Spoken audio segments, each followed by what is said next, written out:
I'm Seth Frugal, the Frugal Traveler for the New York Times. As part of my journey from Brazil to New York, this week I traveled from the depths of the Amazon to the world's highest capital city.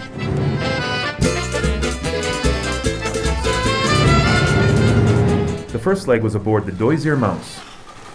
We set sail from Manaus on a cool evening. Price, $68, all meals included. Many of my fellow passengers were off to look for work or to see family. Porto Velho, já soube que lá é uma opção boa para empregos. No Amazonas não tá assim tão fácil. Sleeping quarters were hammocks only, so it was easy to get to know my fellow passengers, like Chacal.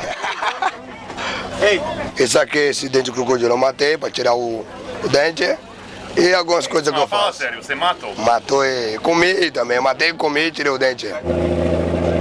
For those who live along the river, it's as ordinary as a bus ride. But for the outsider, it's a bargain Amazon cruise, complete with river dolphins. Aside from watching the spectacular scenery, how did we spend 4 days? Chatting, getting our hair done, trying to convince our parents to give us treats.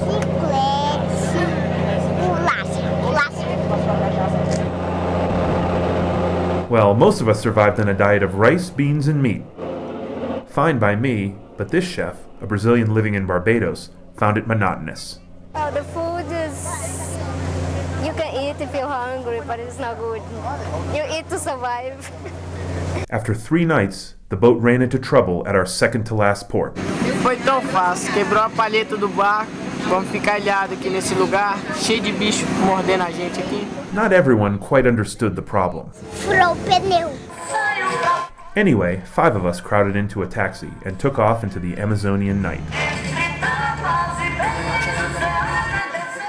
Once I had crossed into Bolivia, there were no hammocks, no rivers, just a bus. $26 from Guayaramerín to where? A La Paz.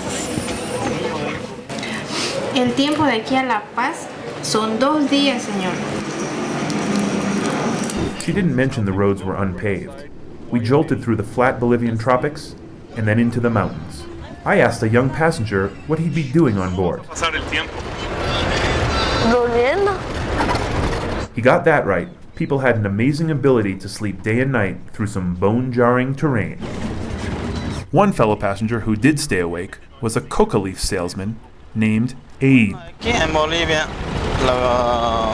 en su mayoría la coca que traemos legalmente autorizado.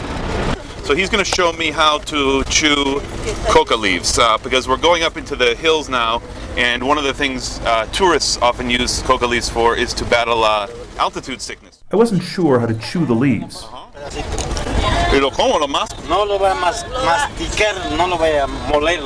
I kind of felt like a baseball player. Thank goodness for regular stops to go to the bathroom. Definitely not the worst I've seen, and better than the boat. And to meet some interesting characters along the highway.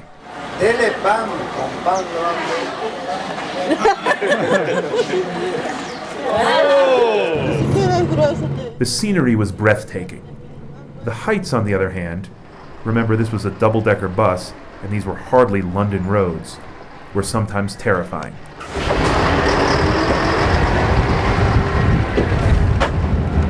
We finally pulled into La Paz.